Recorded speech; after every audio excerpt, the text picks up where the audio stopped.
అయినా కూడా కేంద్ర ప్రభుత్వం తన మొండి వైఖరి వీడలేదు. ఇప్పటికీ ఆ ఉద్యమాలు కొనసాగుతున్నాయి.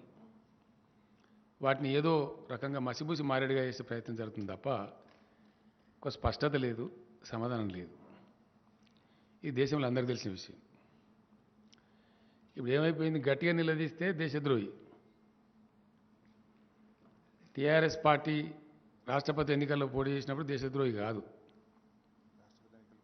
మద్దతు ఇచ్చినప్పుడు మేము దేశద్రోహులం కాదు, అప్పుడు చాలా బాగున్నాం. వాళ్ళ యొక్క వివిధ బిల్లులకు పార్లమెంట్లో సపోర్ట్ చేయాలని మా సాయం కోరినప్పుడు దేశద్రోహి కాదు కేసీఆర్, ఇప్పుడు దేశద్రోహి.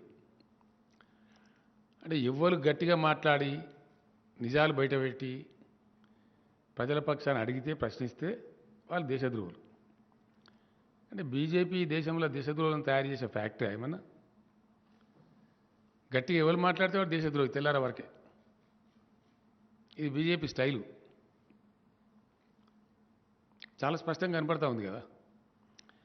ఎక్కడ ఏ రాష్ట్రంలో భారతదేశంలో ఏ మూలలో ఎవరు నిలదీసి ప్రశ్నించి ఉన్న విషయాలు కుండబద్దలు కొట్టినట్టు చెప్తే వాళ్ళు దేశద్రోహులు అయిపోతారు తెల్లార వరకే.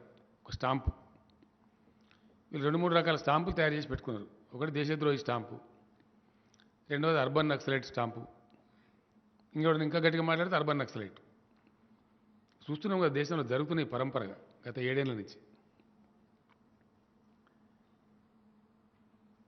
సత్యపాల్ మాలిక్ అని చెప్పి మేఘాలయ గవర్నర్, ఇప్పుడు కేంద్ర ప్రభుత్వమే నియమించిన గవర్నర్, నిన్న కూడా మాట్లాడింది ఆయన. ఈ రైతు చట్టాలు రైతు వ్యతిరేకం, ఇది అవసరమైతే నేను కూడా మద్దతు ఇస్తున్నా అని మాట్లాడిండు. భారతీయ జనతా పార్టీ ఎంపీగా ఉన్నటువంటి వరుణ్ గాంధీ కదా, మేనకా గాంధీ కూడా, వరుణ్ గాంధీ ఆయన స్వయంగా పోయి వాళ్ళకి సంఘీభావం తెలిపి ఆ కేంద్ర మంత్రిని అరెస్ట్ చేయాలని డిమాండ్ చేసి ఆ చట్టాలు విత్డ్రా చేసుకోమని మాట్లాడిండు. మరి ఆయన సంగతి ఏంది? ఆయన కూడా దేశద్రోహినా? మేఘాలయ గవర్నర్ కూడా దేశద్రోహినా? ఇట్లా ఎంతమంది దేశద్రోహులను తయారు చేస్తారు? నేను ఏం చెప్పినా చైనా ఆక్రమిస్తూ ఉంది ఈ దేశంలో. ఒక ముఖ్యమంత్రిగా, ఒక పార్టీ అధ్యక్షునిగా డెఫినెట్గా దేశం మంచిగా ఉండాలని కోరుకుంటాం కదా, దేశం దురాక్రమణ జరగకూడదని కోరుకుంటాం. వాళ్ళు ఆక్రమిస్తున్నారని చెప్పి పేపర్లలో బాధాప్త ఫోటోలు వస్తున్నాయి, దాన్ని నిరోధించాలి అని చెప్తే దేశద్రోహులు అవుతారా? దేశం దురాక్రమణ గురి కాకుండా చూడండి అంటే దేశద్రోహులు. ఇక తెల్లాటలకి ఇది ఏం లేదు, ఇక మసిబూసి మారేడుగా చేసి బురద తల్లి కేసీఆర్ చైనాలో డబ్బులు దాచుకున్నాడట, పోయి చైనాలో. అంటే ఏందన్నాడు, తల లేదు, తోక లేదు, పద్ధతి లేదు, పాడు లేదు. ఇష్టం వచ్చిన సొల్లును ఇష్టం వచ్చినట్టు గుమ్మరిచ్చి అబద్ధాల మీద బతికేటువంటి పార్టీ బీజేపీ. కనబడుతుంది కదా స్పష్టంగా కుండబద్దలు కొట్టినట్టు. రైతు చట్టాలు సుప్రీంకోర్టు వెళ్ళిపోయింది, నువ్వు విత్డ్రా చేసుకుంటావా లేదా చెప్పు. State number 1.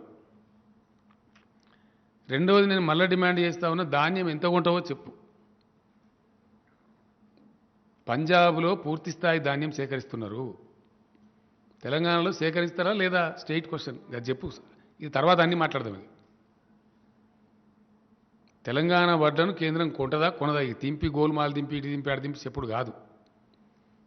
మేము సూటిగా ప్రశ్నిస్తూ ఉన్నాం. ఈ దేశంలో ఒక రాష్ట్రానికి ముఖ్యమంత్రిగా ప్రాతినిధ్యం వహించే వ్యక్తిగా, ఒక ప్రాంతీయ పార్టీ అధ్యక్షునిగా నేను సీదా అడుగుతున్నా. మసిబూసి మారేడుగా చేసి ఏదో అడగోలు మాట్లాడు కాదు. తెలంగాణలో పండించే పూర్తి ధాన్యాన్ని మీరు కొంటారా కొనరా?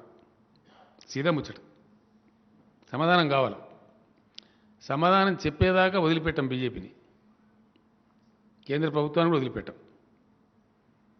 కేంద్ర ప్రభుత్వం యొక్క నీతి బయటపడాలి.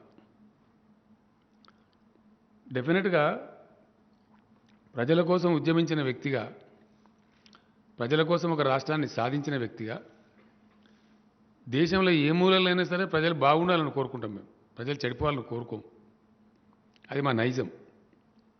మీలాగా మేము ఇంత చీప్గా మేము అట్లా ప్రవర్తించం. మేము అందరూ కూడా దేశం మొత్తంలో అన్ని కార్నర్స్లో అందరు ప్రజలు బాగుండాలని కోరుకుంటాం. ఎస్, రాయలసీమకు పోయి రాయలసీమకు నీళ్లు రావాలని నేను చెప్పిన మాట వాస్తవం. ఈరోజు కూడా చెప్తా ఉన్నా. ఎవరు వద్దంటున్నారు రాయలసీమకు నీళ్లు?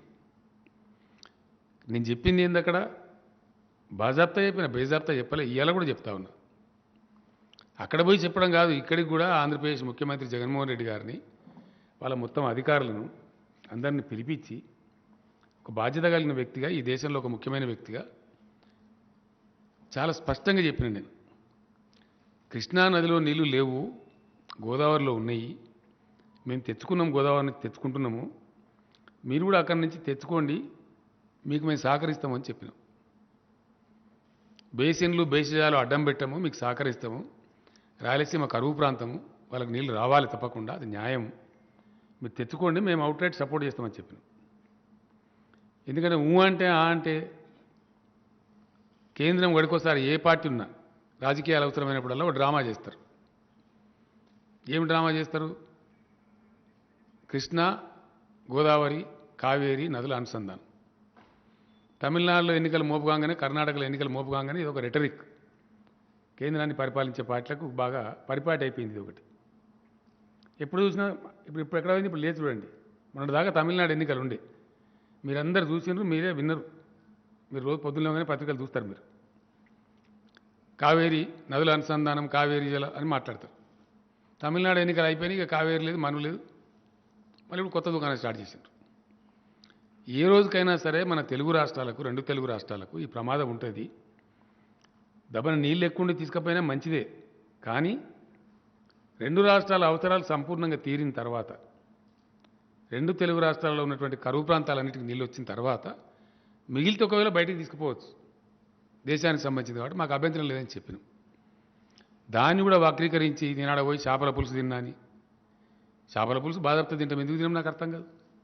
పక్క రాష్ట్రంలో పోయి చేపల పులుసు తింటే తప్ప, వాట్ ఇస్ రాంగ్? ఈ వ్యక్తిగత దూషణలు ఇవి నేను 20 ఏళ్ళ నుంచి చూస్తాను ఈ రాష్ట్రంలో.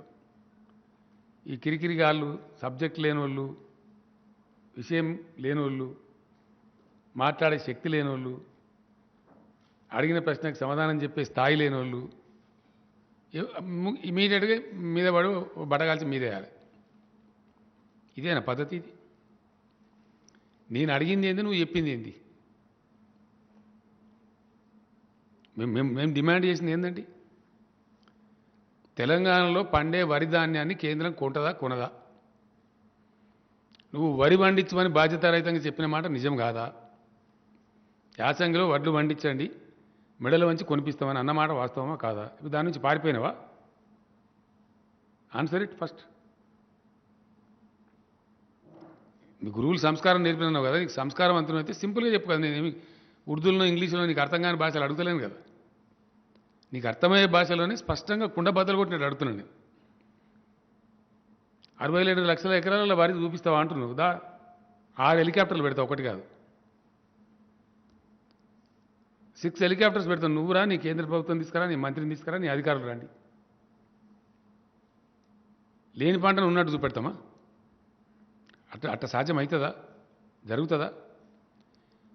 62 లక్షల ఎకరాల్లో ఇప్పుడు వరి వస్తున్నదా బాబు అని చెప్తే అది లేదు అని బుకాయిస్తున్నావు అంటే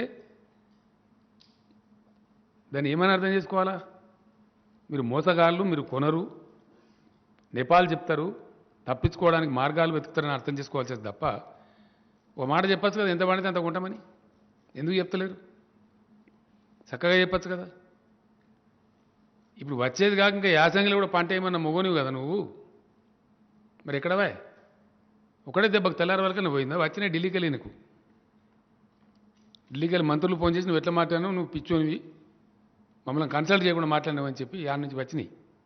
మాకు తెలుసు. రాగానే మాట మార్చి అది పక్కకు, వడ్లన్నీ పక్కకు పోయినాయి. ఇక వడ్ల ముచ్చటే పక్కకు పోయింది.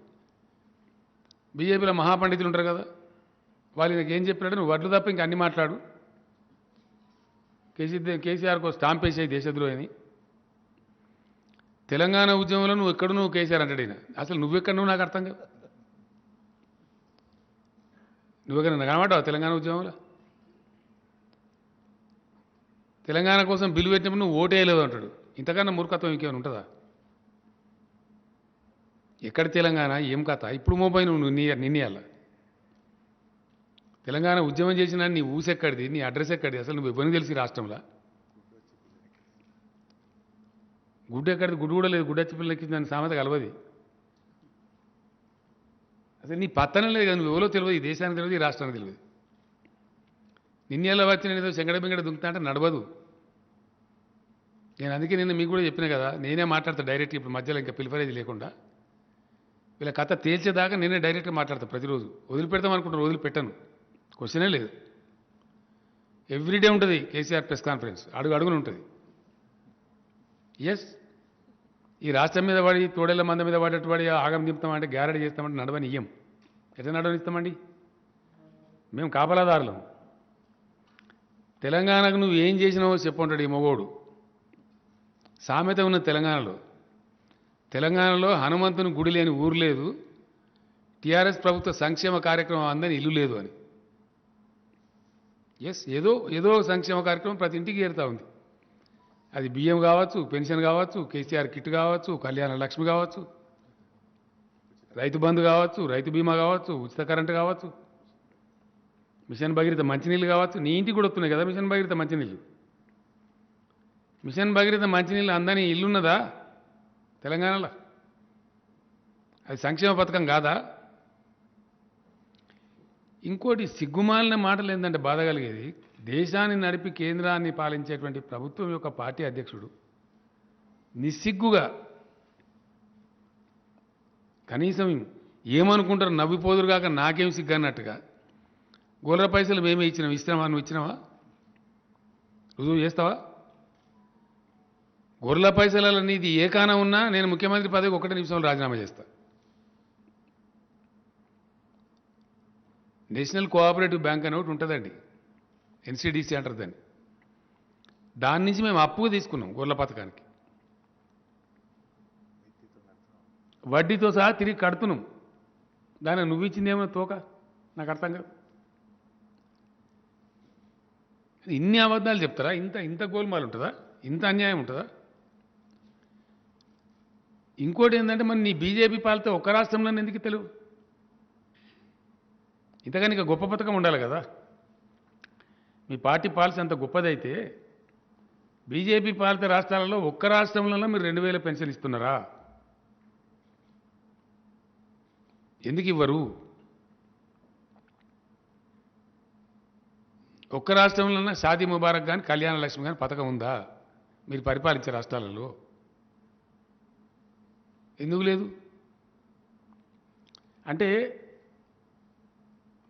మేము పనులు చేయము, పెట్రోల్ ధర పెంచిన ఎందుకు పెంచినట్టు తక్కువ కావాలంటే ఆఫ్ఘనిస్తాన్ పోండి, పాకిస్తాన్ పోండి, ఇదా భాష.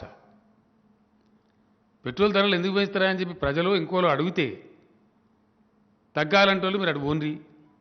ఇంకేం చెప్తారు? ఉచితాలు ఇచ్చి మీరు సోమరిపోతులను చేస్తున్నారు ప్రజలు. మేము సోమరిపోతులను చేస్తున్నామా? ఎక్కడ సోమరిపోతులు? ఎవరిని సోమరిపోతులను చేసినాం మేము? అంటే పొంతన లేని ఒకటే లెక్క, ఇక రొడకొట్టుడు, బిత్తిరిగత్తర మాట్లాడు. మేము ఇవ్వలేమండి. 2 సార్లు బాజాప్తా ఎలక్షన్లో గెలిచి వచ్చినాం. ప్రజలు పెట్టింది మమ్మల్ని. We are ruling the state with the mandate of the people. ప్రజలు ఇచ్చిన అధికారంతో ఇక్కడ మేము పరిపాలన చేస్తున్నాం తప్ప మీలాగా మేము దొంగ లెక్కలు చేయలే కదా. ఎస్, మీరు దొంగ లెక్కలు చేసిన, మీరు అరాకిరి రాజకీయాలు చేసిన దేశంలో ప్రత్యక్షంగా నిలబడున్నాయి. ఇప్పుడు కర్ణాటకలో మీకు ప్రజలు మ్యాండేట్ ఇయ్యలే, ఇచ్చిండ్రా? ఓడగొట్టిన మీరు ప్రజా తీర్పును శిరసావహించలే. అరాకిరి చేసి గవర్నమెంట్ ఊలగొట్టి దొడ్డిదారిన ఇయ్యలే. మీ గవర్నమెంట్ నడుపుతున్నారు కర్ణాటకలో. నిజం కాదా? నిజమా అవద్దమా? మీకు తెలియదా? మధ్యప్రదేశ్లో మీరు గెలవలే, దొడ్డిదారిన ఇయ్యాల బీజేపీ గవర్నమెంట్ నడుస్తుంది అక్కడ. మీకు ప్రజలు తీర్పు ఇవ్వకున్నా, ప్రజలు ఇతర పార్టీలకు తీర్పు ఇచ్చినా దానిలో అరాకిరి చేసి దానిలో సొరబడి అప్రజాస్వామికంగా అక్కడ ప్రభుత్వాలను కూలదూసి ప్రభుత్వాలు నడిపే పార్టీ ఏదండి దేశంలో? ఇలా ఎవరు? మీ కర్ణాటకలో మ్యాండేట్ రాలే కానీ మీ గవర్నమెంట్ ఉన్నది. దీనికి సమాధానం ఏంది? మధ్యప్రదేశ్లో నీకు మ్యాండేట్ రాలే కానీ నీ గవర్నమెంట్ నడుపుతున్నావు. ఎట్లా నడుపుతున్నావు? అంటే మాకు రెడ్డి కాదా? వీటిని ప్రశ్నిస్తే, వీటి మీద మాట్లాడితే తప్ప. ఇది నిజం కాదా? మేము బాధ్యత ప్రజల తీర్పుతో గెలిచినాం. మేము గెలిచినాన్ని ఇక్కడ 107 సీట్లలో నీ డిపాజిట్ పోయింది. ఎస్, 107 స్థానాలలో నీ పార్టీ డిపాజిట్ పోయింది ఈ రాష్ట్రంలో. నిన్నగాక మనం నాగార్జున సార్లు కూడా డిపాజిట్ పోయింది కదా. మరి దాని మీద ఏంది నీ కథ? అంటే చాలా భయంకరంగా మీకు లొంగి ఉండి మీకు ఇబ్బందులు కలిగించకపోతే మీరు చెప్పింది వింటే వాళ్ళు మంచోళ్ళు, వాళ్ళు దేశభక్తులు. మీకు వ్యతిరేకం మాట్లాడితే, మీరు చేసే తప్పులను ఎత్తి చూపితే, మీరు చేపట్టిన ప్రజా వ్యతిరేక విధానాలను విమర్శిస్తే వాళ్ళు దేశద్రోహులు. తెల్లారి వరకు కేసీఆర్ దేశద్రోహి అయిపోయాయి. ఇంకో స్టైల్ ఉంటుంది బీజేపీది. తెల్లాడాలకు దేశద్రోహిని చంపేయాలి, వారం 10 రోజుల వరకు ఇన్కమ్ ట్యాక్స్ రైళ్లు మొదలుపెట్టాలి.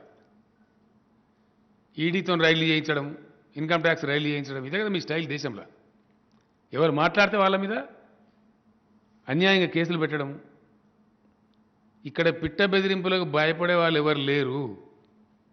మిస్టర్ బండి సంజయ్, ఒళ్ళు దగ్గర పెట్టుకో, జాగ్రత్త. నా హద్దులు నాకు బాగా తెలుసు. మా హద్దులు మాకు తెలివయా? నేను హద్దు మీరి మాట్లాడినా? ఏం హద్దు మీరినా? నేను వడ్లు కొంటరా కొనరా అంటే హద్దు మీరినట్ట.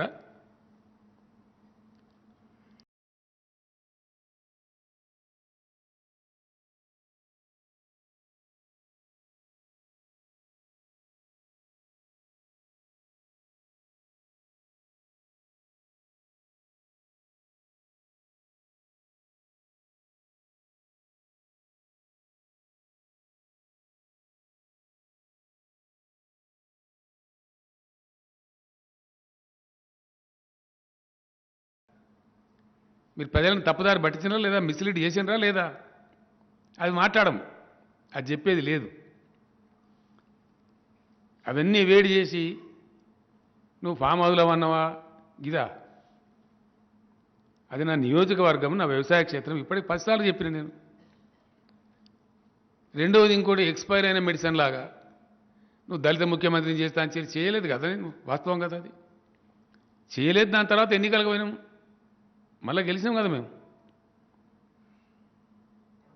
నేను చేస్తా అని చెప్పి దాని కారణాలని చేయలే. దాని కారణాలు దానికి ఉన్నాయి. షబ్బీరాలే చెప్పిండు, మేమే చేయనీయలే కేసీఆర్ని. నేను చెప్పుడు కాదు. అనేక కారణాంతరాల వల్ల నేను చేయలే, ఆ మాట వాస్తవం. దాని తర్వాత మళ్ళీ ప్రజలు దాన్ని ఆమోదించారు నా నిర్ణయాన్ని. సెకండ్ టైం మేము ఎన్నికలకు పోయినాం కదా. మళ్ళీ మొదలు 63తో గెలిస్తే తర్వాత 88తో గెలిచాం కదా. దాని తర్వాత జరిగిన అనేక స్థానిక ఎన్నికలలో మీ అడ్రస్సే లేదు కదా దిక్కు. అసలు మీరు రాష్ట్రంలో ఒక జిల్లా పరిషత్ గెలిచిండ్రా ఎక్కడన్నా?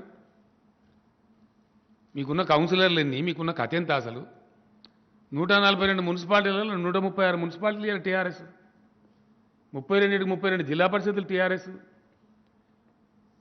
రాష్ట్రంలో ఉన్న డీసీఎంఎస్లు, డీసీసీబీ బ్యాంకులన్నీ టీఆర్ఎస్. ఇవన్నీ మేము గెలవలేదా? మేము బట్టి గాలే మీలేక మాట్లాడుతున్నామా? ఇక్కడ పునాది లేనిది మీకు, మాకు కాదు. అడ్రస్ లేని పార్టీ మీ పార్టీ. అబద్ధాలు చెప్పి ఇష్టం వచ్చినట్టు మాట్లాడి మేము జిహెచ్ఎంసీలో చాలా గెలిచినాం, ఏడ గెలిచినా మాకన్నా ఎక్కువ గెలిచినావాను? మాకంటే చాలా తక్కువ కదా నువ్వు గెలిచింది. మేము గెలిచేపోయినామన్నట్టు పోగొట్టినావు నువ్వు ఆ రోజు. అదన్నీ అబద్ధాలు చెప్పి మతపరమైన విద్వేషాలు రెచ్చగొట్టి, ఇల్లు మునిగినోనికి ఇల్లు ఇస్తా అని, కారు మునిగినోనికి కారు ఇస్తా అని, మోటార్ సైకిల్ ఇస్తా అని మాట్లాడి, అడ్డగోలు మాట్లాడి తప్పుడు మాటలు చెప్పి ఆన్నో ఎన్నో 4 సీట్లు సంపాదించుకుని మీరు. కానీ మేము అట కాదు కదా. మేము ఓడిపోతే గంభీరంగా ఓటమిని అంగీకరించినాం. ఎన్నో ఎన్నికలు గెలిచినాం మేము. 2001 నుంచి మొదలుకుంటే ఈ రోజు వరకు అనేక ఉప ఎన్నికలు, అనేక రాజీనామాలు. ఎన్నిసార్లు రాజీనామా చేసినా నేను? తెలంగాణలో ఎక్కడెక్కడ గెలిచినా నేను? 2004లో నా సిద్దిపేట స్థానం, నా మాతృస్థానం వదిలిపెడితే ఆ నుంచి నేను కరీంనగర్లో ఎంపీకి గెలిచిన, మహబూబ్నగర్లో ఎంపీకి గెలిచిన, గజ్వేల్లో పోయి ఎమ్మెల్యే గెలిచిన, ఏ మూలకు పోయినా గెలిచిన నేను. ఇవాళ నన్ను పట్టుకొని నువ్వు తెలంగాణలో నువ్వెక్కడ నువ్వు, తెలంగాణ ఉద్యమంలో ఎక్కడ నువ్వు, తెలంగాణకు ఓటింగ్ జరిగినా నువ్వు ఓటింగ్లో లేవు ఉంటాడు ఈయన. నువ్వు ఉన్నావు అసలు పార్లమెంట్ అన్న తెలుసా నీకు అప్పటికి? పార్లమెంట్ చూసినావా నువ్వు కనీసం ఆనాటికి? ఈ విధంగా అడ్డగోలుగా మాట్లాడి తెలంగాణకి ఏమి చేసిండు, నువ్వు చేసినావేమన్నా తెలంగాణకు? నువ్వేం చేసినావు చెప్పు, నీ పార్టీ ఏం చేసిందో చెప్పు. పచ్చి అబద్ధాలు చెయ్యని చేసినావని చెప్పుడు. గొర్రెల పథకం నీదా? పక్క రాష్ట్రం కర్ణాటకలో ఎందుకు లేదు? మీరు పరిపాలించే మధ్యప్రదేశ్లో ఎందుకు లేదు? గుజరాత్లో ఎందుకు లేదు? ఎన్నో రాష్ట్రాల్లో మీ ప్రభుత్వం ఉంది కదా, మరి అక్కడ ఎందుకో లేదు? ఒక తెలంగాణలో ఎందుకున్నది అంటే మీరు చేయలే, స్పష్టంగా కనపడతా ఉంది. అన్నింటి మించి నేను నిన్న ఒక క్వశ్చన్ అడిగిన, మీరు ఏ వర్గం ప్రజలకు మేలు చేసినారు ఈ దేశంలో? ఏ ఒక్క జాతి కన్నా మీరు మేలు చేసినరా? మేము నిరుద్యోగులకు ఉద్యోగాలు ఇచ్చినాం. 1,35,000 ఉద్యోగాలు ఇచ్చినాం మేము బాజాప్తా. ఇయ్యబోతున్నాం ఇంకో 78,000 మందికి ఇయ్యబోతా ఉన్నాం. నీ లెక్క మేము అనవసరం గోల్మాల్ మాటలు చెప్పాం కదా, ఎవడో ఏదో మాట్లాడతారు కాదు కదా మేము చెప్పేది. మాకు బాధ్యత ఉంది, ఈ రాష్ట్రాన్ని తెచ్చినాం, ఈ రాష్ట్రాన్ని అన్ని రకాలుగా సవరించాలి. దానికోసం ఏం చేసినాం మేము? కొత్త జోనల్ చట్టం తెచ్చినాం. దాన్ని ఆమోదించడానికి మీరు 6-7 నెలలు మమ్మల్ని సతాయించారు. మేము కారణాలు చెప్పి మళ్ళీ 10 సార్లు తిరిగిన తర్వాత మీరు ఆమోదించారు ఈ మధ్య కాలంలో. ఆ ప్రకారం ఎంప్లాయీస్ అందరినీ మేము సర్దుబాటు చేస్తూ ఉన్నాం. 33 జిల్లాలు చేసినాం కాబట్టి పాలనా సౌలభ్యం కోసం, వ్యవసాయ ఈ మొత్తం అన్ని శాఖలు కూడా రీఆర్గనైజ్ చేసినాం కాబట్టి ఉద్యోగస్తులందరినీ సర్దుబాటు చేస్తూ ఉన్నాం. మేము తెచ్చిన జోనల్ చట్టానికి మేము వ్యతిరేకంగా పోలేం కదా. ఉన్న ఉద్యోగస్తులందరూ అక్కడ అడ్జస్ట్ అయిన తర్వాత ఏ జిల్లా వారికి ఆ జిల్లాకు ఖాళీలు దొరుకుతాయి అక్కడ. ఇలా భూపాలపల్లి జిల్లా వరంగల్ టౌన్ వాళ్ళతో పోటీ పడలేరు. రేపు పొద్దున మేము నోటిఫికేషన్ ఇస్తే ఎట్లా ఇస్తాం? భూపాలపల్లిలో వచ్చే ఉద్యోగాలు ఆ జిల్లాలో వచ్చేటి భూపాలపల్లి వాళ్ళకే దక్కుతాయి, జిల్లా స్థాయి పోస్టులన్నీ. ములుగు జిల్లాలో దక్కేటి ములుగు వాళ్ళకి దక్కుతాయి. ఆసిఫాబాద్ జిల్లా వాళ్ళకి దక్కుతాయి. ఏ మారుమూల ప్రాంతమైనా సరే అక్కడ ఉన్న యువకులకు, అక్కడ ఉన్న నిరుద్యోగులకు అక్కడనే ఉద్యోగం రావాలనే ఉద్దేశంతో మేము పరిపాలనా సంస్కరణలు తెచ్చినాం, నూతన జోనల్ విధానం తెచ్చినాం. దాని ప్రకారంగా ఉద్యోగస్తులు ఒకసారి సెటిల్మెంట్ అయిపోతే అప్పుడు ఖాళీలు వస్తాయి. ఎక్కడ ఎన్ని ఖాళీలు ఉన్నాయో తెలుస్తాయి. ఈ మధ్య మేము వేసుకున్న అంచనాల ప్రకారం ఏంటంటే దాదాపు 60-70 ఉద్యోగాలు ఖాళీ వస్తున్నాయి. నేను మొన్ననే చెప్పిన, ఈవెన్ అసెంబ్లీలో కూడా చెప్పిన, మీలాగా మేము తప్పుడు మాటలు, ఇష్టం వచ్చినట్టు మాటలు, గోలుమాలు దింపుడు మాకు రాదు. మేము ఉన్నట్టు మాట్లాడతాం, కుండ బద్దలు కొట్టినట్టు మాట్లాడతాం, చేయగలిగిందే చెప్తాం. అది అవి లేవు, అవి మొత్తమే లేవు. 2 కోట్లు 1 కోటి లేదు, ఉన్నాయే ఊడగొట్టిండ్రు. ఏడాదికి 2 కోట్ల ఉద్యోగాలు ఇస్తామని చెప్పిన కేంద్ర ప్రభుత్వం ఉన్న ఉద్యోగాలకు సంవత్సరానికి 1 కోటి ఉద్యోగాలు చొప్పున ఊడగొట్టిన మొత్తం ఘోషిస్తూ ఉన్నది ప్రపంచం అంతా. అన్ఎంప్లాయ్మెంట్ రేటు దేశంలో ఎంత ఉన్నది, తెలంగాణలో ఎంత ఉన్నది? అన్ఎంప్లాయ్మెంట్ చాలా తక్కువ ఉన్న రాష్ట్రం తెలంగాణ అని చెప్పి అన్ని స్టడీ సంస్థలన్నీ చెప్తా ఉన్నాయి.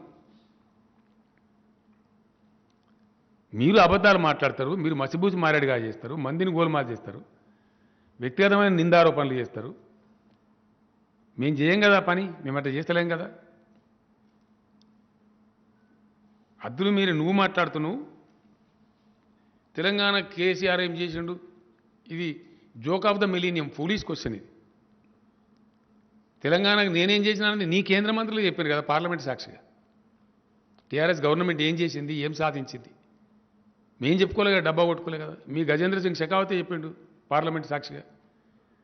అన్ని ఇండ్లకు నల్లా పథకం పెట్టి ప్రతి ఇంటికి నల్లా ఇచ్చినటువంటి ఒకే ఒక రాష్ట్రం ఇండియాలో తెలంగాణ అని మీ మంత్రి చెప్పలేదా? మేం చెప్పినామా?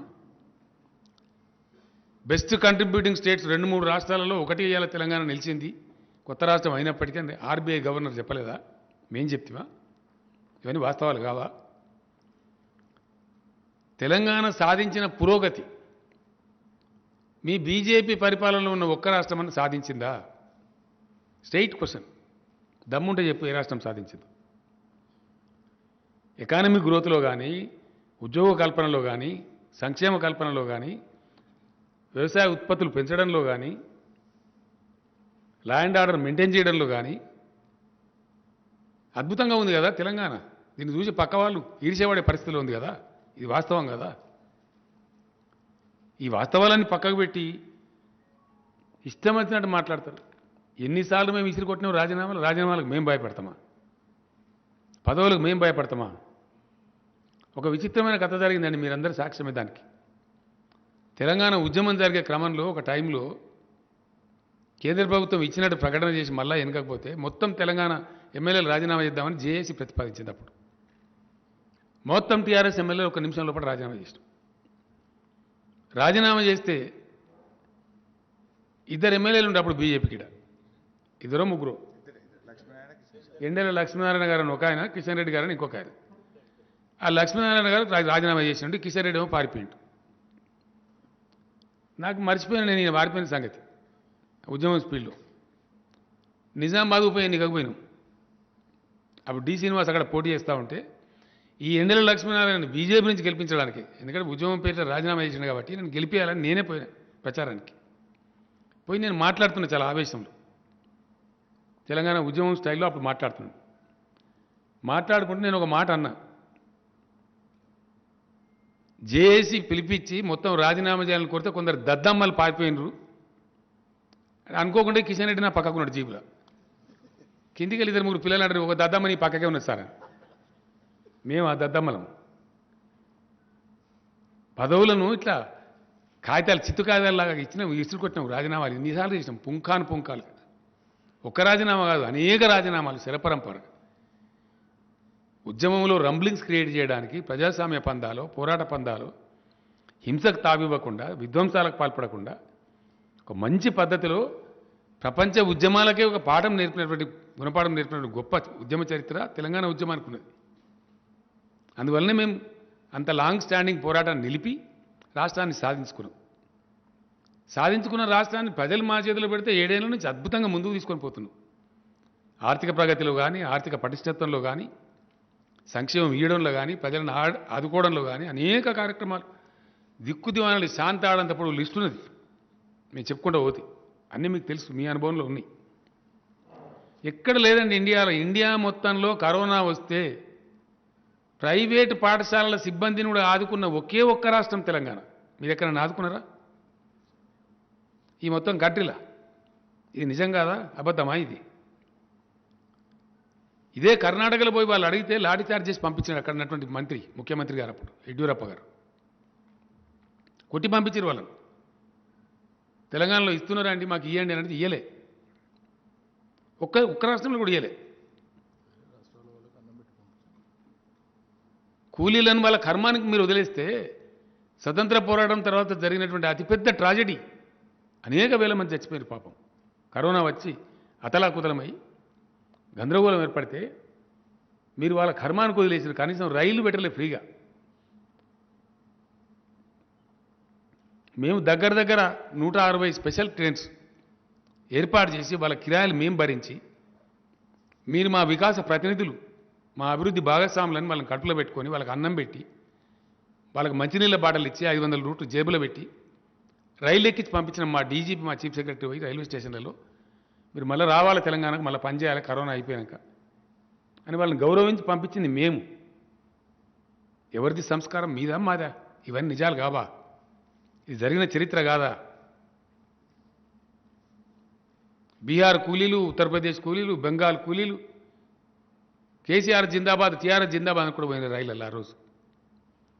మీరు ప్రజల కర్మానికి వాళ్ళని వదిలేస్తే, వాళ్ళు రోడ్ల పంట పోయి చచ్చిపోతే, మీరు పట్టించుకోకపోతే, ఉచిత ట్రైన్లు పెట్టమని మేము డిమాండ్ చేసినాం ఆ రోజు, పెట్టకపోతే మేము పంపించింది వాస్తవం కాదా? ఇవన్నీ అబద్ధాలా? పిచ్చి రాజకీయాలు చేసేది మీరు.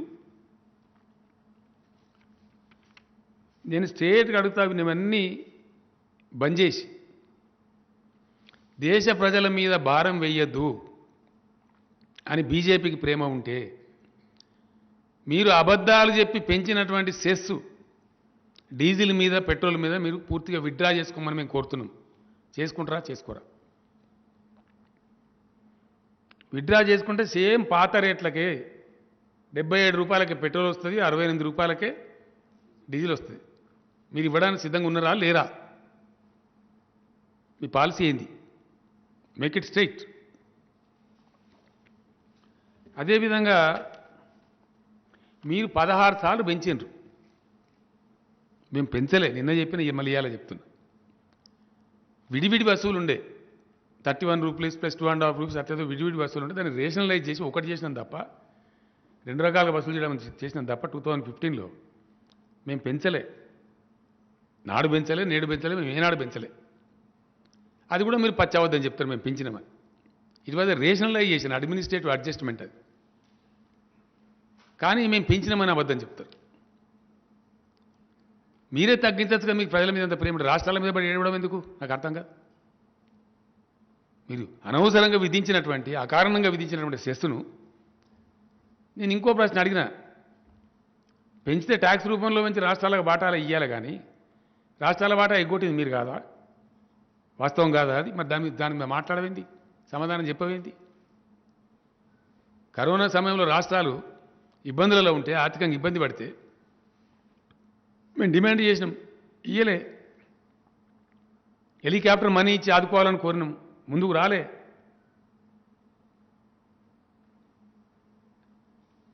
అట్లా ఎవ్వరికి కూడా, ఏ రాష్ట్రానికి కూడా ఏ సాయం చేయకుండా కేవలం రాజకీయాల కోసం మాత్రమే మీ ఇష్టం వచ్చిన పద్ధతిలో మీరు వాడుకుంటూ, ఒక మెడికల్ కాలేజ్ తేలేదు మీరు అని అడిగిన నేను. దాని మీద మాట్లాడవేంది?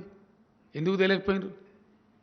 కేంద్రం నోసుకోలేదా? మేము ఇక్కడ నవోదయ పాఠశాలలు ఇవ్వమని 50 దరఖాస్తులు ఇచ్చినా చెప్పిన నేను. తెల్లారి నుంచి ఇస్తూనే ఉన్నాం. కొత్త జిల్లాలు ఏర్పాటు చేసిన నెక్స్ట్ డే నుంచి ఇస్తూనే ఉన్నాం, వరుసవాటి రిమైండర్లు పంపుతూనే ఉన్నాం. మేము జాగాలు చూపించలేదు, అబద్ధం మాట్లాడుతాం. ఇది నిజమా? మేము చూపించలేదా జాగాలు? జాగాలు చూపించలేని స్థితిలో తెలంగాణ ఉందా? ఇప్పటికైనా నేను డిమాండ్ చేస్తూ ఉన్నా, మా ప్రాణం పోయే వరకు, కొస ఊపిరి వరకు తెలంగాణ కోసం, తెలంగాణ ప్రయోజనాల కోసం, తెలంగాణ రైతు ప్రయోజనాల కోసం కొట్లాడతాము. మీరు కాదు, మీ తాత జేజేఎం ఎవరినా వదిలిపెట్టము. మేము ఈ దేశానికి కంట్రిబ్యూటర్స్ము. ఈ దేశానికి అతిపెద్ద స్థాయిలో పన్నులు చెల్లించే రాష్ట్రాల్లో తెలంగాణ ఒకటి. ఈ దేశ ఖజానాలో మా వాటా ఉంది. దేశ ఖజానా నీ అయ్యే సొత్తు కాదు. ఎస్, మేము ప్రజలం కాదా? మేమని మాట్లాడుతున్నాం. నువ్వు నాకు అర్థం కాదు. ఇంకా తమాషా అండి, ఇంకా చాలా విచిత్రమైన సోషల్ మీడియాలో వీళ్ళు చేసే ప్రచారం. ఏదైనా మంచి పథకం మేము స్టార్ట్ చేసినామనుకో, కేసీఆర్ ఇంట్లో కలిస్తాడా? మరి నువ్వు నీ ఇంట్లో కలిస్తానవా? ఓ మొండి వాదన, వితండ వాదన, తలా తోకలేని వాదన, వ్యక్తిగత నిందలు, వ్యక్తిగత ఆరోపణలు, కక్ష సాధింపు చర్యలు, మీకు సహకరించకపోతే అడ్డగోలుగా ఇష్టం వచ్చిన దాడులు, ఈడీతో దాడులు, ఐటీతో దాడులు. దొంగలు భయపడతారు మీకు, మేమెందుకు భయపడతాను నాకు అర్థం కాదు. నేను ఊకున్న రోజులు, నేను మన్నించిన రోజులు, నేను మాట్లాడిన రోజులు, నీ ఇష్టం వచ్చిన సొల్లుపురాణం మాట్లాడినాను. ఒక 50 సార్లు మాట్లాడిన నీ దిక్కుమాలిన పాదయాత్రల కేసీఆర్ నీ ఫామ్ హౌస్కి వచ్చి దున్నుతా. ఏం దున్నుతా? ట్రాక్టర్ డ్రైవరు నువ్వు? నన్ను మా ఫామ్లో వర్కర్ అడిగిండు, ఏంది సరే నువ్వు మన ఫామ్ దున్నుతా పొద్దాక ట్రాక్టర్ డ్రైవర్ పనికిట కావాలైనా. కానీ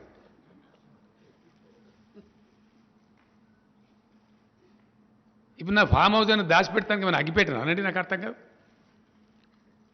బాజాప్తా 100 ఎకరాలలో నేను నా కొడుకు పెట్టిన భూములలో బాజాప్తా వ్యవసాయం చేసుకుంటున్నాం. అలా బేజాప్తా అదేమన్నా దాచిపెట్టదా? మాకేం మనీ ల్యాండరింగ్లు, బోండరింగ్లు లేవు కదా.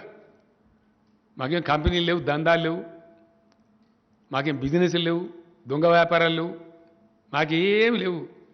మీరు మమ్మల్ని ఏమీ చేయలేరు, అది కూడా చెప్తున్నా, జ్ఞాపకం పెట్టుకో. ఏమంటే ఏం కూడా చేయలేరు. అక్కడనో ఇక్కడనో వాళ్ళని వీళ్ళని బెదిరించినట్టు బెదిరిస్తాం అనుకుంటున్నాం. మేమేం భయపడం, నిటారుగా ఉన్నాం, నికార్స్గా ఉన్నాం. ఎస్, లేకపోతే ఇంత ధైర్యం ఉంటుందా మాకు? ఎవరితోనైనా పోరాడగలుగుతాం, ఎంత దాకైనా పోరాడగలుగుతాం. We're not afraid of anybody. ఇంకో మాట కూడా హెచ్చరిస్తా ఉన్న, జాగ్రత్త. పిడుగుకు అదే మంత్రం, పెళ్లికి అదే మంత్రం, సావుకు అదే మంత్రం అంటే నడవది. ఎక్కడ పడితే అక్కడ ఏది పడితే అది చేస్తామంటే నడవదు. బూమరాంగ్ అయితే జాగ్రత్త. న్యాయం, ధర్మం అనేది ఉంటుంది, భగవంతుడు అనేవాడు ఉంటాడు. అనవసరమైనటువంటి ప్రయత్నాలు చేస్తే బూమరాంగ్ కూడా అవుతుంది, రివర్స్ తగులుతుంది, దెబ్బ చాలా తీవ్రంగా తగులుతుంది.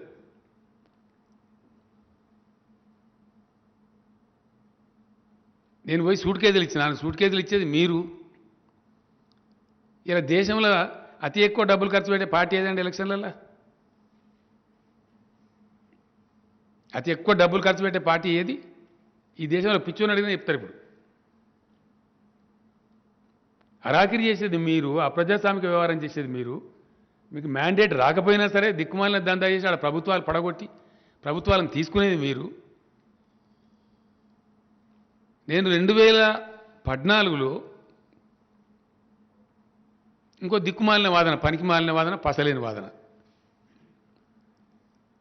పూర్తి అసంబద్ధమైన వాదన ఎంత దరిద్రంగా ఉంటుందంటే 2014లో చాలా స్పష్టంగా మేము మా రాష్ట్ర ఎగ్జిక్యూటివ్ కూర్చొని నిర్ణయం తీసుకున్నాం. ఒంటరిగానే నేరుగా ఎన్నికలు పోటీ చేయాలి, తెలంగాణ ప్రయోజనాలు కాపాడాలి నిర్ణయం తీసుకున్నాం. మేము ఎలక్షన్ పోతున్నాం. ఆ టైంలో నేను చాలా స్పష్టంగా చెప్పాను. 14 జూలై 2 ఏదైతే మన అపాయింటెడ్ డే ఉందో ఆ రోజు నుంచి జూన్ 6 నుంచి మేము జూన్ 2 నుంచి మేము జూన్ 2 వరకు పూర్తి స్థాయిలో తెలంగాణ రాష్ట్రం ఏర్పడే వరకు మేము ఉద్యమ పార్టీగా ఉన్నాం. ఉద్యమం ప్లస్ రాజకీయం కలిపి పార్టీగా ఉన్నాం. ఈ కారణం నుంచి మేము ఫక్త్ పొలిటికల్ పార్టీగా ఉంటామని నేను స్పష్టంగా చెప్పిన, ఓపెన్ చెప్పిన, మీ ముందే చెప్పిన, విలేకరుల ముందే చెప్పిన. నేను ఎక్కడో సీక్రెట్గా చెప్పలే. నిన్న దాకా మా పాత్ర ఉద్యమం కమ్ రాజకీయం కలిపి చేసినాం మేము ప్రజాస్వామిక పద్ధతిలో. అయిపోయింది, ఆ ఘట్టం అయిపోయింది, రాష్ట్ర సాధన జరిగిపోయింది. ఆ తదనంతరం మేము రాజకీయ పార్టీగా ఉంటాం, రాజకీయ చాణక్యం చూపెడతాం, రాజకీయ చాతుర్యం చూపెడతాం, ఈ రాష్ట్ర ప్రయోజనాలు కాపాడుతాం, రాష్ట్రానికి రాజకీయ పార్టీకి రక్షణ కవచంగా ఉంటుంది టీఆర్ఎస్ అని నేను స్పష్టంగా కుండ బద్దలు కొట్టినట్టు చెప్పిన. తప్పకుండా ఇతర పార్టీల నుంచి మా పార్టీ చేర్చుకుంటాం. వాళ్ళకి యోగ్యత ఉంటే మంత్రి పదవులు ఇస్తాం, గ్యారంటీగా బాజాప్తా ఇస్తాం. వాళ్ళ బేజాప్తా ఏమి నాకు అర్థం కాదు. నీ క్యాబినెట్లో ఎందరు ఉద్యమకారులే ఉంటారా? మొత్తం సమపాలనలో ఉంటారు, అన్ని పాలనలో ఉంటారు. ఉద్యమకారులకు కూడా కొన్ని అవకాశాలు వస్తుంటాయి అప్పుడప్పుడు, సమయ సందర్భాన్ని బట్టి, వాళ్ళ శక్తియుక్తులను బట్టి. ఇతర పార్టీ నుంచి కొద్దిగా పెద్దవాళ్ళు సీనియర్స్ వస్తే తప్పకుండా తీసుకుంటాం, వాళ్ళ సేవలు వినియోగించుకుంటాం తెలంగాణ కోసం. ఎందుకు వినియోగించుకోమండి? ఇదో దిక్కుమాలిన లాజిక్. మరి నిన్నగాక మొన్న మధ్యప్రదేశ్లో మీరు జ్యోతిరాదిత్య సింధియా అనే వ్యక్తిని తీసుకున్నప్పుడు కేంద్ర క్యాబినెట్లో ఎందుకు పెట్టుకున్నారు? పవిత్రంగానే ఉండాలి. ఎందుకు పెట్టుకున్నారు జ్యోతిరాదిత్య సింధియా అని చెప్పు, సమాధానం చెప్పు. ఆయన ఏమైనా RSS, BJP, Congress party working president కూడా ఉండే, మరి ఆయన వర్కింగ్ కమిటీ మెంబర్ కూడా ఉండే. ఎందుకు పెట్టుకున్నారు? అంటే మనం చేస్తే సంసారం, ఇతరులు చేస్తే వ్యభిచారమా? రాజకీయ పార్టీగా ఉన్నాం డెఫినెట్గా. రాజకీయ పార్టీ ఏం చేస్తుందండి? తన విస్తృతిని పెంచుకుంటుంది. అభిప్రాయాలు కలిసి మా ఫిలాసఫీ నచ్చి జాయిన్ చేసుకుంటాం. వాళ్ళ శక్తి సామర్థ్యాలను బట్టి వాళ్ళకి పదవులు ఇస్తాం తప్పకుండా. ఎందుకేం తప్ప? ఎంతో పెద్ద మేము తప్పు చేసినట్టు, జరగనిదేదో జరుగుతున్నట్టు, ఇదో అరాకిరి వ్యవహారం. ఇష్యూ మీద మాట్లాడరు, సమస్య మీద మాట్లాడరు, ప్రజలకు సంబంధించిన విషయం మీద మాట్లాడరు. అన్ని అడగోలు మాటలు, అబద్ధాలు, అసత్యాలు, పూర్తి సత్యదూరమైన విషయాలు. ఎవడన్నా గట్టిగా మాట్లాడితే గట్టిగా నిలదీస్తే దేశద్రోహి. ఇది ఎక్కడ ఫిలాసఫీ నాకు అర్థం కాదు. కమాన్, ఎవరు దేశద్రోహులో తెలుద్దాం, ఈ దేశానికి ద్రోహం ఎవరు చేస్తున్నారో తెలుద్దాం. ఈరోజు కూడా నేను మాట్లాడుతున్నాను, వదలం మిమ్మల్ని, వేటాడతాం మిమ్మల్ని. తెలంగాణ రైతులు పండించే ధాన్యం పూర్తిగా కొనేదాకా వదిలిపెట్టము, రాసి పెట్టుకో. మేము కొనము అంటే మీరు చెప్పు పాలసీ, రైతులు నిర్ణయించుకుంటారు మీకు ఓటే అన్న వద్దని. అంతే కదా. తెలంగాణ ప్రజలు కేసీఆర్ నమ్ముతారు. నేను నమ్మినా? మరి నిన్నే పాట నమ్మిరి? నేను నమ్మితేనే నేను 150 డిపాజిట్లు పోయినాయా? తెలంగాణ అసెంబ్లీ ఎన్నికలు జరిగినప్పుడు 2018లో 107 స్థానాలలో నీ డిపాజిట్ పోయింది, మేము 88 స్థానాలు గెలిచినాం. నిన్ను నమ్మలేదా? నన్ను నమ్మలేదా ప్రజలు? ఎవరు నమ్మలేదు? నీ కథ నువ్వు చెప్పుకుంటున్నావు. నువ్వు చెప్పుకోవడంలో నీ సిగ్గుపోతా ఉంది అక్కడ, వాస్తవంగా చెప్పానంటే. నువ్వు నాతో మళ్ళీ చెప్పిస్తున్నావు. కాబట్టి ఈ అడ్డగోలు మాటలతో వ్యవహారం చేస్తామంటే కేసీఆర్ భయపడడు. తెలంగాణ కోసం జరిగిన ఉద్యమంలో ఎంతోమంది ఎన్నో మాట్లాడారు, ఎన్నో మాట్లాడు, వాళ్ళు ఇష్టం వచ్చినట్టు మాట్లాడారు. నీ ముక్కు బాగాలేదు అనకూడు, నీ ముడి బాగాలేదు అనకూడు, గిదా మాట్లాడేది పద్ధతి. నువ్వు మందు తాగుతావు, నీకు తెలుసా నువ్వు వచ్చి పోసినావా నాకు మందు? ఇప్పుడు నచ్చిన మందు కలిపినవాను మాట్లాడచ్చు అట్లా? నీ సంస్కారం నీ గురువులు నీకు ఈ సంస్కారం నేర్పినరా? ఇదేనా నీ సంస్కారం? ఇదే మాట్లాడేది నాకు అర్థం కాదు. అందుకే కదా నీ మెడలు ఇరుకొడతాను నేను. ఎందుకన్నా నేను నీ ఫామ్ హౌస్కి వచ్చి దున్నుతా ఏంది? నేనేమైనా దొంగ పని చేసినా? దాన్ని ఆ ఫామ్ హౌస్గా అడుగుపెట్టి 6 ముక్కలైతే నాకు ఒక అనుకుంటున్నామేమో. ఈ దేశంలో ఉండేటువంటి భూ సంస్కరణల ప్రకారం, చట్టాల ప్రకారం బాజాప్తా నాకు ఫామ్ ఉంది, నాకు వ్యవసాయదారుడు, నేను పుట్టిందే వ్యవసాయంలో. It's right royal farm house నాకు బాజాప్తా. నీలాకేం నేను గెస్ట్ హౌస్ కాదు, ఆడ నాకున్నది అది వ్యవసాయ క్షేత్రం. అది ఫార్మర్ హౌస్, ఫామ్ హౌస్ కాదు అని లంగా మాటలు మాట్లాడతారు. ఫామ్ హౌస్ 1000 ఎకరాలు పోయింది నాది. ఈ రాష్ట్రం కోసం కట్టిన ప్రాజెక్టులలో మా మా మా అత్తగారులది పోయింది, మాది పోయింది. మా ఊళ్ళే మునిగిపోయినాయి. అప్పర్ మానేర్ ప్యాకెట్లు కావచ్చు, నిన్న మిడ్ మానేర్ ప్యాకెట్లు కావచ్చు. ఊళ్ళే మునిగిపోయినాయి. మాకు వారసత్వంలో వచ్చిన భూములు మునిగిపోతే మాకు అవకాశం ఉన్న కాడ కొనుక్కొని బాజాప్తా వ్యవసాయం చేసుకుంటున్నాము.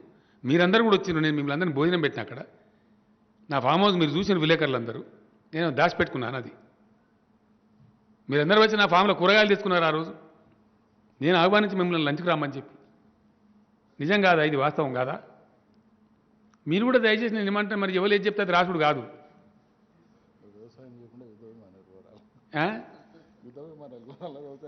ఏం చేయాలా?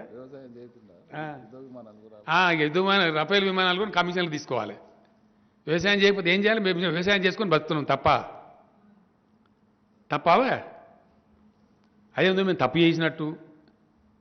ఆడ ఇల్లున్నది నాకు బాజాప్తా. నాది ఇంకోటి ఏంటంటే చాలా బాజాప్తా ఉన్న మేము బేజాప్తా లేము. నేను ముఖ్యమంత్రిగా వండుకుంటూ ఒక జాగా అమ్ముకున్న సిద్దిపేటలో. ఇప్పుడు హరీష్ ఉండే ఇల్లు నేను కట్టుకుని ఎప్పుడో 25 ఏళ్ల కింద.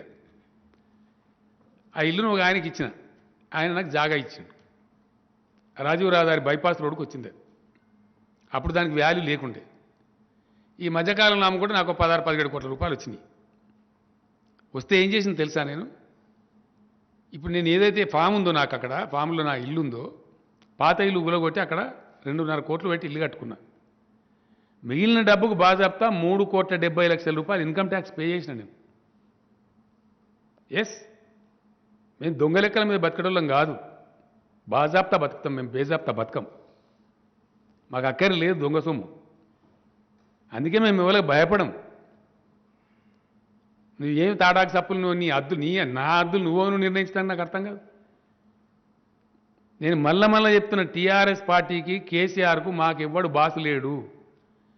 మాకున్నది ఒకే ఒక్క బాసు మా తెలంగాణ ప్రజలు. వాళ్ళ ఆశలకు, వాళ్ళ ఆకాంక్షలకు, వాళ్ళ ఆశయాలకు అనుగుణంగా మేము పనిచేస్తాం. మేము ఆర్డర్స్ తీసుకుంటామంటే తెలంగాణ సమాజం నుంచి తీసుకుంటాం. వాళ్ళ కోసం పనిచేస్తాం, నిజాయితీగా పనిచేస్తాం, నిటారుగా పనిచేస్తాం. వాళ్ళు ఏ పాత్ర ఇస్తే ఆ పాత్ర పోషణ చేస్తాం. తప్పకుండా గెలిపిస్తే సర్వీస్ చేస్తాం, అపోజిషన్ ఉండమంటే అపోజిషన్ ఉంటాం. ఏ పాత్ర ఇచ్చినా పనిచేస్తాం. రాజకీయాలు ఉన్నాం కాబట్టి ఎవరికి అధికారం శాశ్వతం ఉండదు. ఒకసారి రావచ్చు, ఒకసారి పోవచ్చు. It's a common thing in democracy. ఇక మేము గెలిస్తేనే లెక్క, మేము దానికోసం ఏ అరాకిరైనా చేస్తాం. మేము అట్లా చెయ్యం, నిజాయితీగా ఉంటాం. ఎన్నో ఉప ఎన్నికలు భయంకరంగా గెలిచినాం మేము, చాలా పెద్ద పెద్ద మేయాడితో గెలిచినాం. ప్రతిసారి మీరే సాక్షి, మీ ముందే చెప్పిన నేను. గెలిచినామని మనకు గర్వం పనికిరాదు, మనకు అహంభావం పనికిరాదు. గెలుస్తూ ఉంటాం, ఓడుతూ ఉంటాం, దాన్ని లెక్క పెట్టవద్దు. ఒక విజయానికి పొంగిపోయి బీరాలు పలకడమో, లేదా ఒక అపజయం ఎదురైతే దానికి కుంగిపోవడమో చేయకూడదు. రాజకీయాల్లో పొలిటికల్ ప్రాసెస్ నడుస్తూ ఉంటుంది. We lose, sometimes we gain. అంత మాత్రం చేత అహంకారాలు పనికిరావని చెప్పిన మా పార్టీ క్యాడర్ మీద ఎప్పుడు మేము అట్లా అహంకారానికి పోలే. 52 సీట్లు గెలవంగానే అబద్ధాలు చెప్పి, పచ్చి అబద్ధాలు చెప్పి మేము చెప్పాం అట్లా. మీరు పెంచినటువంటి, నేను అసెంబ్లీలో చెప్పిన కాదండి, ఏడాది కింద చెప్పిన. మేము ఎందుకంటే నేను ఇంతకుముందు చెప్పింది అబద్ధం కాదండి. మేము టచ్ చేయని కాలనీ లేదు, సెగ్మెంట్ లేదు. ఇండియా మొత్తంలో జర్నలిస్టుల సంక్షేమానికి 100 కోట్లు ఇచ్చిన పార్టీ అది ఉన్నదండి. దయచేసి మీరు జర్నలిస్టులు, మీరు సాక్షి. మీరు ఆల్ ఇండియా జర్నలిజంలో దానికి కమిటీలలో ఉంటారు. మీరు జర్నలిస్టుల సంక్షేమానికి ఒక నిధి ఏర్పాటు చేసినటువంటి ఒకటే ఒక గవర్నమెంట్ టీఆర్ఎస్ గవర్నమెంట్ కాదా ఇండియాలో ఇచ్చిరా ఎవరన్నా? న్యాయవాదుల సంక్షేమానికి 100 కోట్లు ఇచ్చిన ప్రభుత్వం ఉన్నదండి ఇండియాలో? మాకు ఆదరణ ఉంది, ఎందుకు లేదు? మాకు మమ్మల్ని ప్రతి వాళ్ళు ఆదరిస్తారు. డెఫినెట్లీ మేము సర్వీస్ చేసినాం. నిన్నగాక మొన్న పాత సీజే గారు ఉన్నప్పుడు నన్ను అడిగిండు ఆయన, కోర్టులు బంద్ అయిపోయినాయి, మా లాయర్లు ఇబ్బంది పడుతున్నాడు, ఒక 25 కోట్లు ఇచ్చినాం కరోనాలో. జూనియర్ అడ్వకేట్స్ బాధపడుతుంటే 25 crores ఇచ్చినాం, ఆదుకున్నాం వాళ్ళని కూడా. ఎవరికి ఆపద వచ్చినా, ఎవరికి ఇబ్బంది కలిగినా ఉన్నంతలో సర్దుబాటు చేసి కడుపులో పెట్టుకొని అందరిని మేము క్యారీ చేసుకొని పోతున్నాం. ప్రతి వాళ్ళని మేము క్యారీ చేస్తున్నాం. అందుకోసం మమ్మల్ని ప్రజలు ప్రేమిస్తారు. యానో ఒక ఎన్నిక మేము ఓడిపోయి లేదా గెలవంగానే మీలాగా మేము సంగడ బింగడ దుంకలే, మేము అతికి పోము. మాకు ఆ పద్ధతి లేదు. చాలా గంభీరంగా ఉంటాం, మంచిగా ఉంటాం, పద్ధతిగా ఉంటాం, పద్ధతిగా వ్యవహారం చేస్తాం. ఆగమైపోయిన రైతాంగాన్ని ఆదుకొని 3 కోట్ల టన్నుల వడ్లు పండించేది మేం కాదు. కానీ కొనశాత కాక ఇవన్నీ ఎందుకండి? నువ్వు కొనాన్ని నిరాకరిస్తున్నది ఏంది నాకు అర్థం కాదు. నీ శాతకాని గవర్నమెంట్ నువ్వు తెలంగాణలో 3 కోట్ల టన్నుల ధాన్యం పడితే దాన్ని నేను కొన అంటున్నావు నీ శాతకంతనానికి. గది చక్కగా మాట్లాడక దానికని వంకర చేసి టింకర చేసి ఎందుకు అబద్ధాలు మాట్లాడతారు? తెలంగాణలో పండే వడ్లు కొంటవా కొనవా? సింపుల్ ముచ్చట. వడ్లు కొనమని, వడ్లు కొనాలి కేంద్రం అని చెప్పి వచ్చే శుక్రవారం నాడు అన్ని నియోజకవర్గ కేంద్రాలలో ధర్నా పెడుతున్నాం. ఇడిచిపెట్టం మిమ్మల్ని ఢిల్లీ దాకా.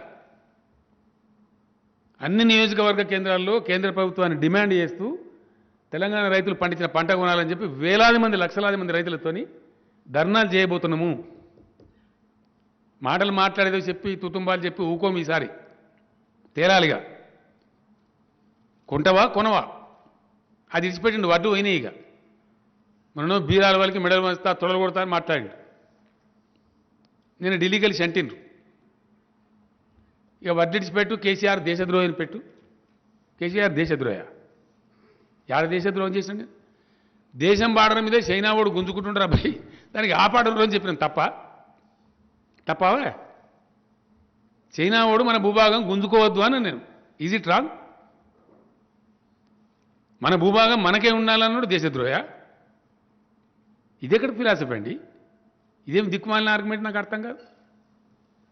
చాలా విచిత్రమైన పరిస్థితులు చూస్తా ఉన్నాం ఈ జోకర్ గాలను. యాడికెళ్ళి పట్టుకొచ్చారు మీరు కూడా వీళ్ళని? నాకు అర్థం కాదు. ఇది రాజకీయమా? భూభాగం గుంజుకుంటున్నా కాపాడున్నాడు దేశద్రోహి అవుతాడండి ఈ దేశంలో? అదేం చట్టం? సెడేషన్లానా? నేను వకీల్ కాదు, ఆ చట్టం కూడా నాకు చక్కగా తెచ్చిపాడు కాదు. దేశద్రోహ సార్, నేను దేశద్రోహినా? ఇతర దేశముడు మన దేశంను ఆక్రమించి గుంజుకునే పరిణామాలు కనబడుతున్నాయి, ఫోటోలు వస్తున్నాయి పేపర్లల్లో. అట్లా కాకుండా చూడను రాయన్నాడు దేశద్రోహి అవుతాడా? లేదా ఇచ్చిపెట్టినాడు దేశద్రోహి? ఎవడు దేశద్రోహి? చాలా విచిత్రమైన ఆర్గ్యుమెంట్ ఇది. రాహుల్, నువ్వు మంచిగా రాయాలి భారత దయచేసి ఇంగ్లీష్లో. దేశానికి గెలవాలి, ఎవడు దేశద్రోహో? భూభాగం కాపాడమన్నాడు దేశద్రోహ, మందికి ఇడిచిపెట్టినాడు దేశద్రోహ? ప్లీజ్ ఇది తేలాలి దయచేసి సంగతి. ఇంగ్లీష్లో పోతే దేశం అంతా తెలుస్తుంది కాబట్టి నేను రిక్వెస్ట్ చేస్తున్నాను అట్లా. ఊ ఈజ్ దేశద్రోహి? ఇదెక్కడ ఫిలాసఫీ? ఇదెక్కడ చర్చ? ఈ వ్యక్తిగతమైన దూషణలు ఇదా?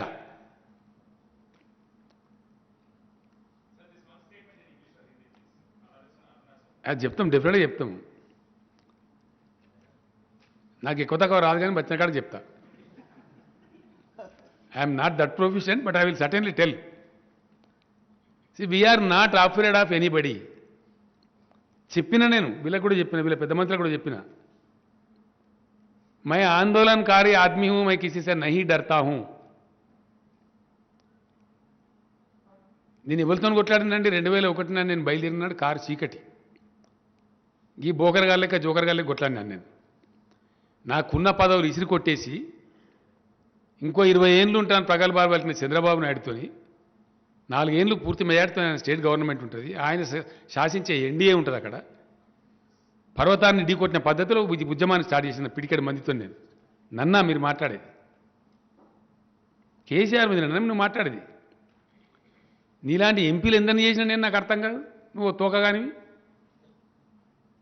ఎంతమంది ఎంపీలను సృష్టించండు కేసీఆర్, ఎంతమంది ఎమ్మెల్యేలను సృష్టించండు, ఎంతమంది ఎమ్మెల్సీలను సృష్టించండు, ఎంత కొత్త రాజకీయ నాయకత్వాన్ని సృష్టించింది టీఆర్ఎస్ ఈ రాష్ట్రంలో. We have presented a new set of leadership to the state and country. Is it not a fact? ఎవరితో మాట్లాడుతున్నావు, ఎవరి మీద మాట్లాడుతున్నావు? నువ్వు నా మీద మాట్లాడేది.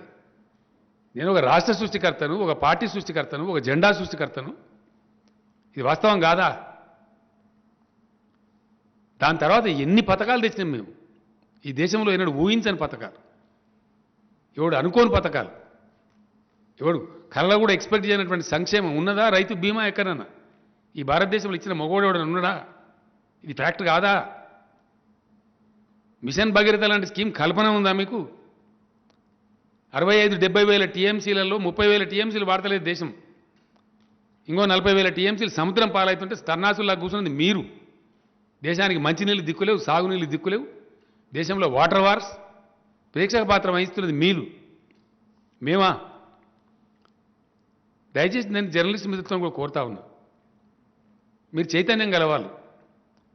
7 ఏళ్ల నుంచి మేము మొత్తుకుంటున్నాం, అరుస్తున్నాం, సుప్రీంకోర్టులో కేసులు వేసినాం ఇదే కేంద్రం మీద. సిగ్గు లేకుండా ఇవాళ 7 ఏళ్ల నుంచి నేను ద్రోహం చేసినాను మాట్లాడతావాను? నేను చేసిన ద్రోహం నువ్వా?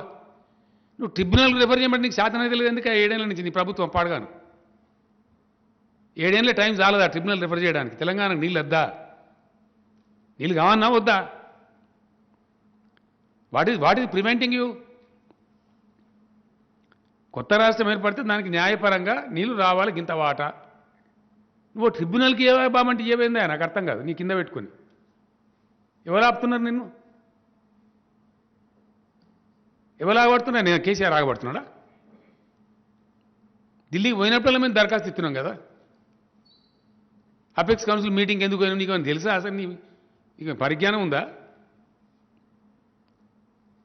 అపెక్స్ కౌన్సిల్ మీటింగ్ పోతే మరి ఎవరు మాట్లాడతారు అక్కడ? నువ్వు మాట్లాడతావా? నేను గేట్ లోపల కూడా రానియరాడా? అపెక్స్ కౌన్సిల్లో ఉండేదే ముఖ్యమంత్రులు. ఆడ పోయి చెప్పాలి కదా మా వాదన. మన వాదన చెప్పొద్దు ఆడికి పోయి. అపెక్స్ కౌన్సిల్ మీటింగ్ ఎందుకు పోయినా ఉండడు? అసలు ఉందా ఏమన్నా అవగాహన శక్తి? మంచి వచ్చేటప్పుడు ఉందా ఏమన్నా? అర్థమవుతుంది అసలు ఈ మనిషికి?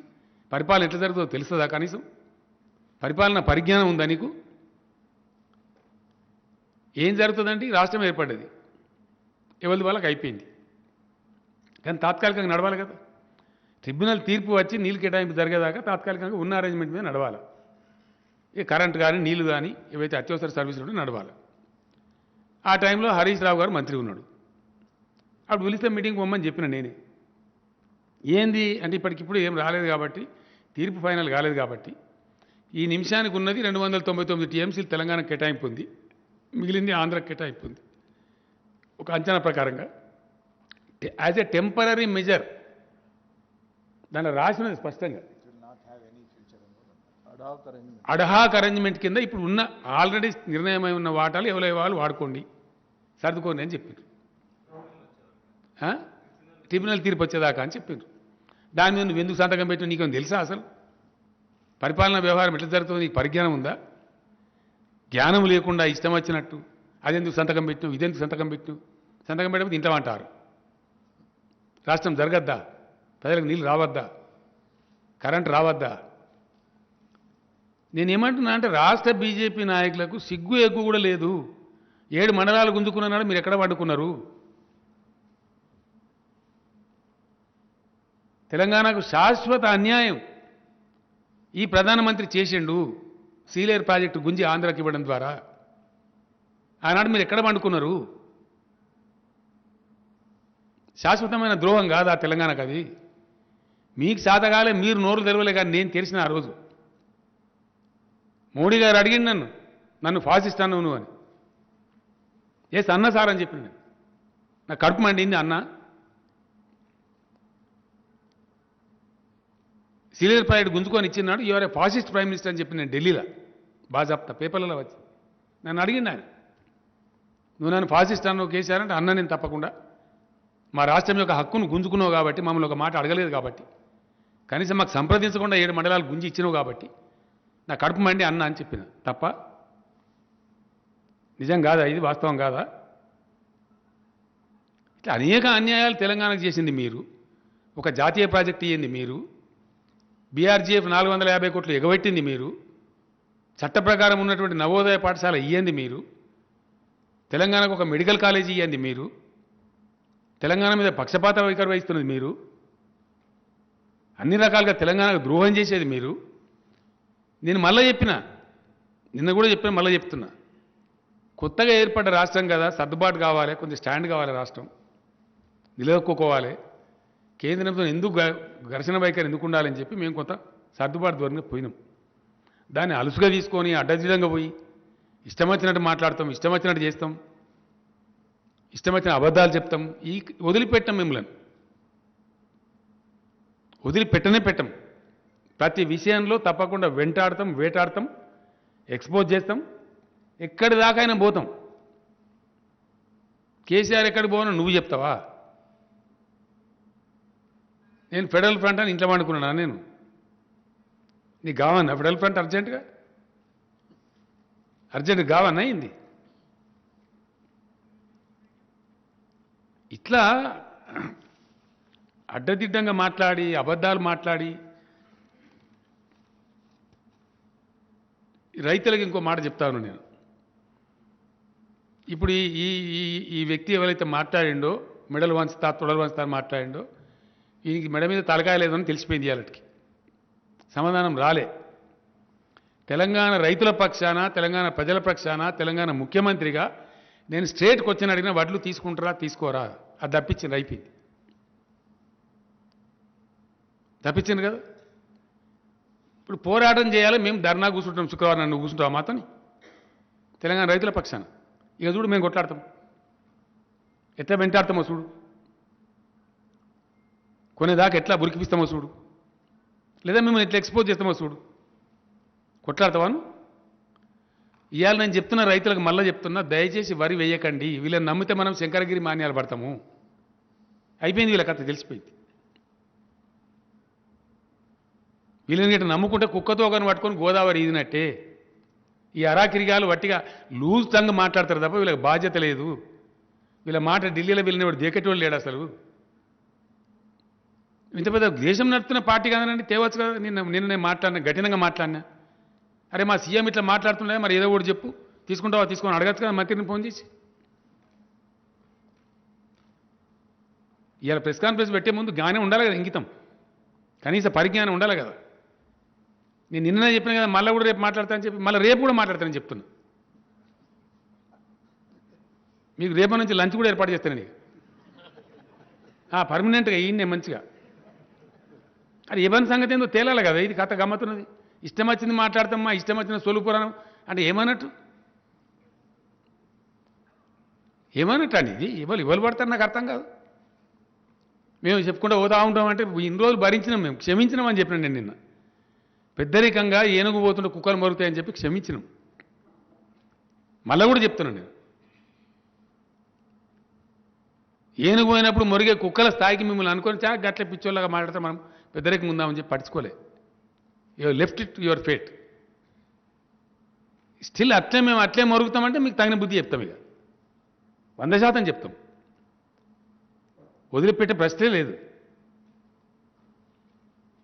కాబట్టి ఈ పనికిమాలిన మాటలు కాదు. డీజిల్ మీద, పెట్రోల్ మీద సెస్ విత్డ్రా చేయాలి. చేస్తారా సస్తారా చెప్పు ఫస్ట్.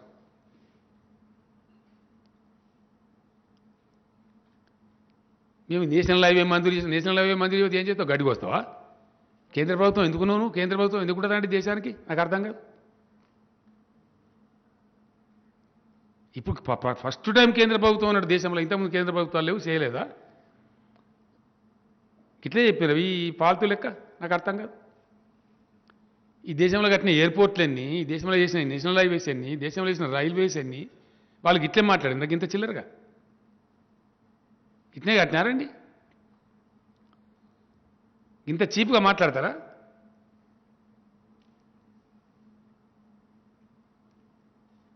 ప్రాజెక్టు కట్టకపోతే కట్టలేదనాలి, కడితే కమిషన్లు తీసుకున్నారు అనాలి. నాగార్జున సార్ ప్రాజెక్ట్ కట్టారు, మరి దానికి కమిషన్లు ఎక్కువ కోసం కట్టినరా? దేనికోసం కట్టినండి నాకు అర్థం కాదు. దేశవ్యాప్తంగా కట్టిన ప్రాజెక్టులన్నీ కమిషన్ల కోసమే కట్టినరా? సొల్లు పురాణం నేర్చిండ్రా? అడ్డదిడ్డంగా మాట్లాడు, ఇష్టం వచ్చినట్టు మాట్లాడు. ప్రజలను తప్పుదో పట్టిస్తూ ఉన్నారు, ప్రజల మనసుగాన్ని కలుషితం చేస్తూ ఉన్నారు. మేము 100% నిటారుగా ఉన్నాము, 100%. ఎస్, మాకు వచ్చే డబ్బులు కూడా, పార్టీకి వచ్చే నిధులు కూడా బాజాప్తా లెక్కలు చెప్తున్నాం మేము. We are not concealing anything. గత ప్లీనరీ సందర్భంలో నేను లెక్క చెప్పిన 250 కోట్ల రూపాయలు మనకు నిధులు వచ్చినాయి, బాజాప్తా పార్టీ అకౌంట్లో పెట్టినాం, ఫిక్స్డ్ డిపాజిట్లో. దాని మీద వచ్చే నెలవారీ ఇంట్రెస్ట్తో ఖర్చులతో నడుపుకుంటాం పార్టీ అని చెప్పినాం. మళ్ళీ 200 కోట్లు వచ్చినాయి మాకు, బాజాప్తా వచ్చినాయి మీరు పెట్టిన చట్టం ప్రకారమే. ఇప్పుడు 450 కోట్లు మా బ్యాంకులలో డిపాజిట్లు ఉన్నాయి బాజాప్తా. అది కూడా మొన్న ప్లీనరీలో ఓపెన్గా చెప్పిన, కుండబద్దలు పెట్టి. మేము దాచిపెట్టుకోలేం కదా అట్లా. వస్తే ఇంకో 400 కోట్లు వస్తాయి మాకు దబన. నీకెందుకు కన్నుకుంటూ నాకు అర్థం కాదు. ఎందుకు ఏడ్చి పడుతున్నావు మా మీద? దేశంలో ఉండే చట్టాల ప్రకారం కదా, ఈ దేశంలో ఉండే రాజకీయ పార్టీల ప్రకారం కదా. అది మీకు డైజెస్ట్ కాదు. మీలాగా మేము మందిని బ్లాక్మెయిల్ చేయము, వీలం వాళ్ళని బెదిరించి పైసలు అడుక్కొని బతకం మేము. మీరు రుజువర్తనతోని నిజాయితీగా, కరప్షన్ లేకుండా, అవినీతి లేకుండా డిసిప్లిన్తో నడుపుతున్నాం ఇక్కడ ప్రభుత్వాన్ని. అందువలన ఇక్కడ ప్రగతి వస్తున్నది. ఎట్లా వస్తుంది ప్రగతి? బట్టిగా వస్తుంది. ఇది వచ్చిన పారిశ్రామికవేత్తలంతా పొగుడుతున్నారు మమ్మల్ని. ఇక్కడ హరాస్మెంట్ లేదు, ఇక్కడ లంచాలు తక్కువ ఉన్నాయి, అసలు లేవు, చాలా వరకు లేవు. మేము టీఎస్ ఐ పాస్ పెట్టినాం, దాని ప్రకారం ఇలా పర్మిషన్లు ఇస్తా ఉన్నాం. టీఎస్ బి పాస్ పెట్టినాం అవినీతి నిరోధించడానికి. రెవెన్యూ రికార్డ్స్ డిజిటలైజేషన్ చేసినాం, ధరణి పోర్టల్ తెచ్చినాం, దానివల్ల అవినీతి నిర్మూలించగలిగినాం. ఇవాళ మనకు రిజిస్ట్రేషన్ అంటే పెద్ద భయంకరం. ఇవాళ ఎంత బ్రహ్మాండంగా ఉంది, ఎంత అద్భుతంగా ఉంది. ఇవాళ 15 నిమిషాల్లో పోయి మంచిగా చేసుకొని పోతున్నారు. నెలల తరబడి తిరిగి వేలు లక్షల లంచాలు పోతే తప్ప నాలా పర్మిషన్ రాపో. ఇలా నాలా పర్మిషన్ కోసం పోయే అవసరం లేదు. ఆన్లైన్ అప్లై చేసి పడేస్తే డబ్బులు కట్టేస్తే ఆటోమేటిక్ నాలా కన్వర్ట్ అయిపోతాం. మ్యుటేషన్ కావాలంటే నెలల తరబడి తిరగాల్సిన కర్మం ఉండేది మనకు. ఇలా కర్మం లేదు. మీరు చేసినరా? మీరు పరిపాలించే రాష్ట్రాల లెక్క డిజిటలైజ్ చేసినరా? ఏం లేదు. వాటిదే గ్యాసు సొల్లు, మా ఇష్టం వచ్చింది వాగుతాం. ఇన్ని రోజులు నడిచింది బిడ్డ, ఇక నడవది. మా హద్దులు మాకు తెలుసు, మా క్రమశిక్షణ మాకు తెలుసు. మీరు మమ్మల్ని ఏమీ Subscribe to our channel by clicking the subscribe button. Click the bell button and enjoy the latest uploads from our channel.